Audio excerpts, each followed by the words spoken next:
Hi, I'm Claire, and this is all about Black Panther. I saw the film when it first came out in the UK, and honestly, I don't have like massively hot takes, but I just want to talk about this movie because I've been thinking about it since I saw it, and it was just so good, and there's so many things I just got to gush. I'm going to start with my general impressions of the movie, and then I'll move on to more specific comment, but nevertheless, spoiler warning! As I mentioned in my video about not Captain America 3 Civil War, which you can find somewhere up there, one of my favorite parts of that movie was the introduction of T'Challa and how much nuance you could already see in his character back then. So of course I was really excited to see him in his own movie, especially after the trailers started coming out and it looked like it was going to be utterly gorgeous. And in that aspect, of course, the film really delivered. It was beautifully, beautifully made. Of course, the cast is incredible. All of them are ridiculously talented and ridiculously beautiful people anyway, but on top of that, the fight choreography was really, really cool. Everything is really colorful, everything's really bright. There's none of that like sad, gritty blue-gray color correction that some superhero movies and superhero TV shows go for. And this was also a very cohesive movie with a tight plot that actually made sense.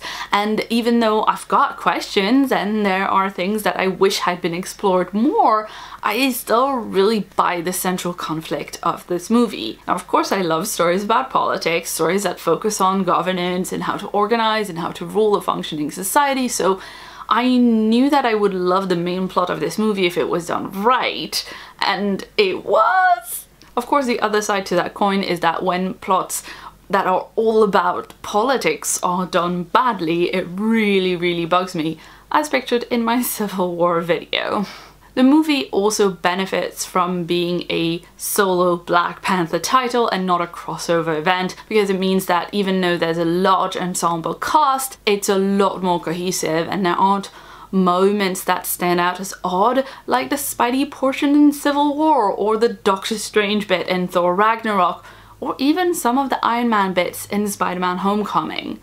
I imagine that if you saw Black Panther as like a standalone film, having not seen any of the bajillion MCU movies that came before it, you wouldn't be confused at all. And it's great to see a story that works for die-hard MCU fans as well as newcomers. I hope it can act as a point of entry for a whole bunch of new people to enjoy this universe and come into the fandom. This movie had quite a lot of world building to do because it had to introduce the nation of Wakanda basically twice. It had to give us the real deal, as well as this idea that the whole of the outside world has this really incorrect, skewed view of Wakanda. We know from the first post-credit scene that this is going to change, and by the time Infinity War rolls around, presumably everybody within the MCU will know just how technologically advanced Wakanda really is. So it was really important for Wakanda and for the Black Panther concept to be introduced properly here, because there's not going to be any time to have that kind of introduction happen within Infinity Wars with like all the characters. I loved the opening sequence where you hear a man telling a child the story of the tribes of Wakanda, and it's illustrated with this beautiful animation sequence that reminded me of the way they did the Tale of the Three Brothers in Deathly Hallows. It was just so well done, and it was a simple, effective way to bring us up to speed with the origin story of Wakanda as a nation, and also to let us know that this is a story all about the legacies, the history of Wakanda, its impact on the future of the world, and the legacy of both T'Challa's father and Killmonger's father. Following on from the kind of origin story of the nation opening, for me the world building in this movie continued to work really well all the way along. I felt like I had a good idea of what the Wakandan political system was like, or at least as much of it as I needed to know to understand what was going on in the movie. I've seen people asking further questions on Twitter about what the line of succession is like in Wakanda and how Wakanda deals with being a hermit country when they are landlocked, and those are super interesting questions to me. I definitely would love to have answers to these questions, and I'm sure there will be theories and meta about this and many other things all over my Tumblr, and you can bet I will be reading those avidly, but I was quite happy with what was in the movie for the purpose that it was serving within the film itself. One of my favorite things to look for in visual media is always the costumes. This film has amazing costumes. You get to see just enough to know how much depth must have gone into creating all of it, but I would love to know more about all the creative choices behind the costuming. I hope they have extras on the DVD when it comes out that focus on various designs and things like that. I'd watch that in a heartbeat. I would definitely buy the DVD just for that. I found a few interviews with the costume designer Ruth E. Carter that was super interesting, so I'll link those in the description box below if you would like to check them out. I just want to know more about these costumes and also about the set design, the whole look that was created for Wakanda, because I'm also really nerdy about that. One thing that I definitely noticed when I was watching the movie was that the architecture of Wakanda looked like nowhere else in the world. Obviously, we've got a lot of really fancy, ultra-modern buildings and some cool futuristic designs, but it doesn't look like a modern district of New York like you'd see in another MCU movie. It looks completely independent from that. It's a visual representation of Afrofuturism, and it's still completely unique. It's still something we've not seen in a mainstream movie before. It's just not been represented like that.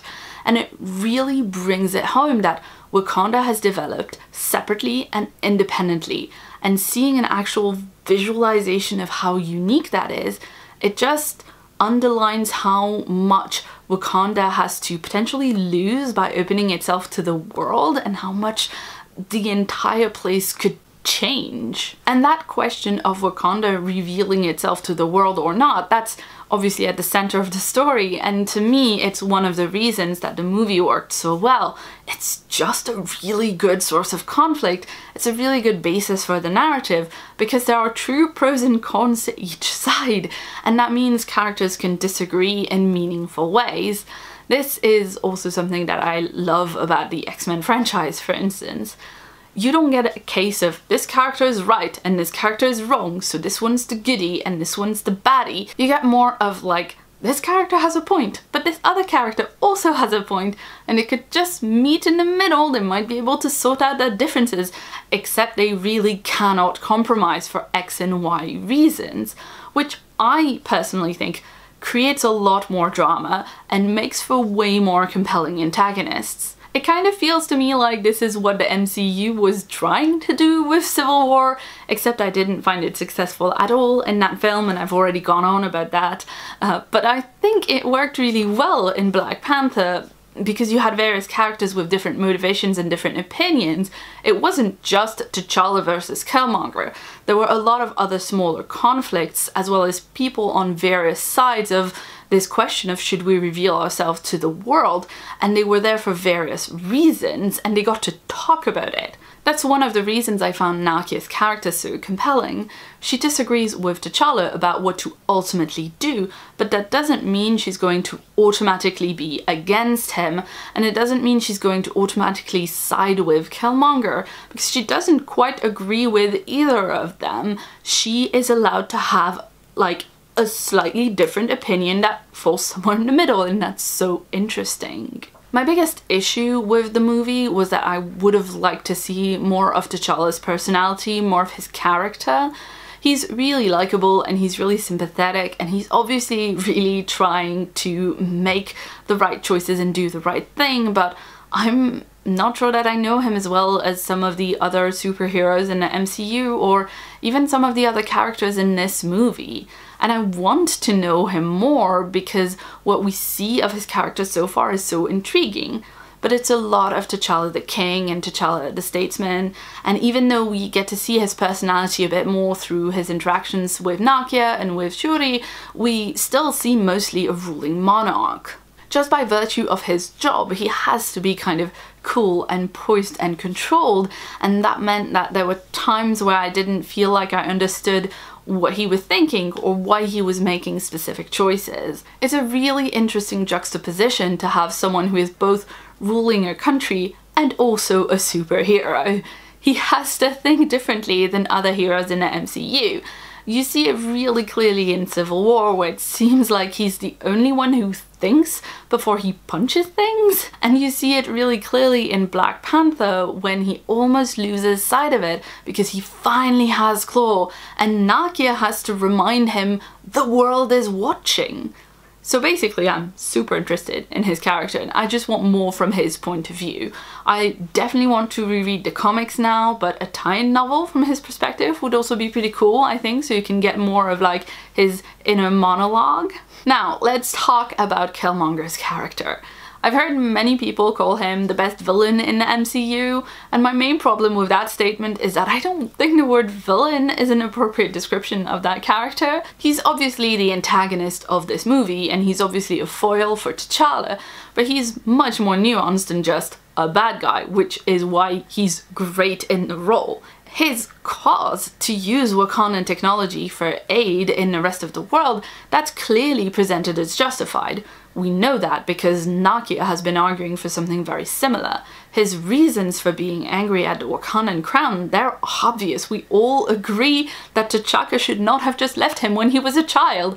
T'Challa definitely agrees with this. The most villainous thing about him are his methods, the way he resorts to violence so quickly, particularly violence against women, but that is presented as a result of his training and of his living conditions. Agent Ross comments on that. He explains that Killmonger was trained by the US Army and he says he's one of us. Does that mean just the military? Does it also mean he's American? Because obviously his experience growing up would have been drastically different if T'Chaka had brought him back to Wakanda when Eric was just a young boy.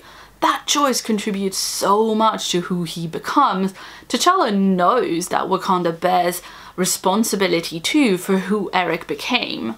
Killmonger's final scene where he chooses to die rather than be imprisoned, that was so striking because of the way the narrative presents T'Challa and Eric side by side, where T'Challa gives Eric this view of the Wakandan sun as the only small mercy he can give really at this point, and we understand that T'Challa knows this is something Eric should have had.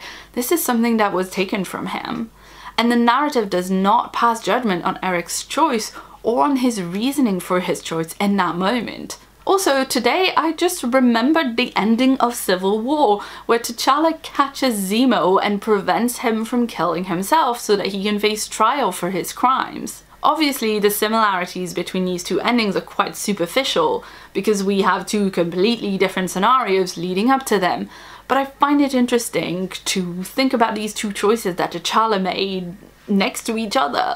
Like, that really tells us something about his character, and that's something I wanted to know. It tells us something about the way that he perceives Eric's cause and Eric's motivations, and also the guilt that he feels for what his father did. The way T'Challa deals with Zemo in Civil War was one of the things that really intrigued me about his character in the first place, because it made him seem a lot less punch-happy and a lot more thoughtful than some of our other very well-beloved MCU character. And this remains true in this film. Anyway, let's awkward transition into the next point in my notes, which is that this movie was really, really funny. There were a lot of laughs in my theatre. Side note, it was half-term in the UK when I saw the film, so there were a bunch of kids in the theatre and they seemed to enjoy themselves. But there weren't, you know, like jokes aimed at kids and then jokes aimed at adults. Like, here's some fart jokes for the kids and the adults just have to roll their eyes, and here's some sex jokes for the adults that hopefully should fly over the kids' heads. The jokes were just funny, like all of them. Shuri was especially funny. She pretty much stole every scene that she was in. She's obviously younger and she doesn't have that burden that T'Challa has of knowing that he's the heir and that he'll be the king. She doesn't have to be as serious and as guarded. She's also set up as another obvious foil to him, but it works really well. The sibling dynamic is really believable and it lets us see a different side of T'Challa, which is really important because it's much easier to relate to a slightly stern but loving older brother than it is to a king. And anyway, Shuri should get her own movie, we all know that. That's my extremely unoriginal hot take that I share with all of Twitter. More Shuri, please! Shockingly enough, I also want more of the Dora Milaje. Did you see that one coming? I think they'd be perfect for a TV show, so we could have a lot of time to get to know all of them as individual characters rather than just this one fighting entity of awesome. And we know that all of the different tribes sent girls to be trained into the Dora Milaje, but not all the tribes get along, so there's a wealth of potential conflict there that can be explored and resolved, because at some point they do have to come together and fight together. And there's so many cool aspects to explore in the Dora Milaje. They're clearly badass enough to entice people to come in and watch that show or watch that movie if they decide to make a movie. Like, can you imagine the training montages? Also, the Dora have this really cool fighting style that's choreographed to make it look like they're fighting as one entity. It's so stunning visually. I just basically want more of that. I feel like I have barely scratched the surface, but I know I've been talking for a really long time. So I'll leave you with some stuff that I'm intrigued to find out more about in future movies or comics or any other tie-in material. I want to know more about the Black Panther as a mantle that is being passed down to generations. I thought that in the comics it involved more of a spiritual connection to the Black Panther of the past, and we kind of got that in the movie from the heart-shaped herb. That is really difficult to say. But I would love to see more of that and what that's like, especially from T'Challa's point of view, as I've mentioned. Speaking of the heart-shaped herb, I said it right, what does the destruction of the garden mean for the future of the Black Panther if there are no more of those herbs? Also, what happens to W'Kabi after he sided with Killmonger and against T'Challa? He did lay down his arms in the end because he knew he couldn't win against Okoye and the Dora Milaje, but it still seems like there might be consequences to his choice for him personally as well as for his tribe, and I want to know what that is. So that's it. These were some of my thoughts about Black Panther. I love that I'm still thinking so much about this film more than a week later, that I have so many questions, and that all of it comes from enjoying the movie so much and wanting more, as opposed to being upset that the plot makes no sense. Again, you can see my Civil War video if you'd like to know more. But like, I'm actually excited about Infinity War now. I'm excited about an ensemble Avengers movie that hasn't happened for a while, but bring on more Black Panther, bring on grumpy bearded Steve. I am here for it. Everybody knows I'm here for it. I hope you enjoyed this video. Please let me know what you thought of the movie in the comments below. And if you'd like to see more from me, you can check out a previous video right about here. And if you haven't yet, please hit the subscribe button that's on my face right about here for new videos from me every week. I've been Claire. Thanks so much for watching, and see you soon. Oh my goodness, the after credit scenes.